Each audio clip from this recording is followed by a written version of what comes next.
নারায়ণগঞ্জের রূপগঞ্জ পূর্বাচল ১ নং সেক্টরে এক অজ্ঞাত পুরুষ মৃত ব্যক্তির লাশের সন্ধান মিলল। মোহাম্মদ রাশেদুল ইসলাম রাসেলের প্রতিবেদনে সাথে থাকছি আমি তাবাসসুম তনয়া। নারায়ণগঞ্জের রূপগঞ্জ পূর্বাচল ১ নং সেক্টরে এক অজ্ঞাত পুরুষ মৃত ব্যক্তির লাশের সন্ধান মিলল। কাহারা এখানে গুম করার উদ্দেশ্যে ফেলে রেখে যায়। খবর পেয়ে রূপগঞ্জ থানা কর্তৃপক্ষ লাশটিকে উদ্ধার করে নারায়ণগঞ্জ জেলা ভিক্টোরিয়া মেডিকেল কলেজে ময়নাতদন্তের জন্য প্রেরণ করেছে। এখন পর্যন্ত লাশটির পরিচয় শনাক্ত করা হয়নি, তবে আশা করা যায় অল্প সময়ে লাশের পরিচয় শনাক্ত করা হবে এবং দ্রুত গতিতে আসামি ধরতে যথাযথ আইনগত ব্যবস্থা নেওয়া হবে। মৃত ব্যক্তির বয়স আনুমানিক ৪৫ বছর হবে। সবাই পাইছো? আরো নিচে নামাও এই সাউন্ড পাইবো মাসুম।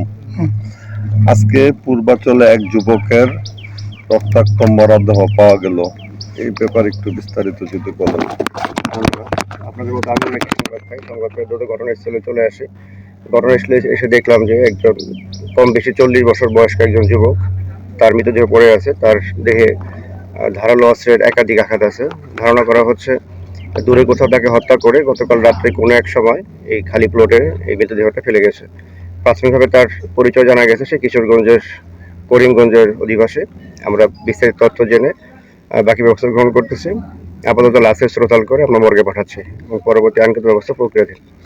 পূর্বাচলে লাশের একটি ডাম্পিং পয়েন্ট হয়ে গেছে, এখানকার অপরাধ নিয়ন্ত্রণ করতে পারছেন না কেন? ধন্যবাদ। আপনারা দেখছেন এর আগে আমাদের ছিল, আমাদের দুইটা চেকপোস্ট দেওয়ার পরে গত ৩ মাসে আমাদের এরকম কোনো অনাকাঙ্ক্ষিত ঘটনার আমরা সংবাদ পাই নাই। আজকে আবার নতুন করে একটা লাশ পাওয়া গেল। আমরা এখানে আপনারা নিজেরাও দেখছেন দুইটা চেকপোস্ট আছে আমাদের, দুইটা ক্যাম্প, একটা হলো বাণিজ্য মেলা ক্যাম্প, একটা পূর্বাচল ক্যাম্প। সবাই আমরা কাজ করতেছি। আমরা নিজেরা বলি যে সারা রাত কাজ করি। এখন অপরাধ নিরন্তর অপরাধ করবি, আর যেহেতু অপরাধটা ধরে করে এখানে একটা ফাঁকা জায়গা ফেলে গেছে, আমরা এই বিষয়ে আরো সচেষ্ট হচ্ছে এবং যাতে এরকম ঘটনা না ঘটে তার জন্য যা যা করা দরকার তার জন্য আমরা সর্বোচ্চ সতর্ক আছি।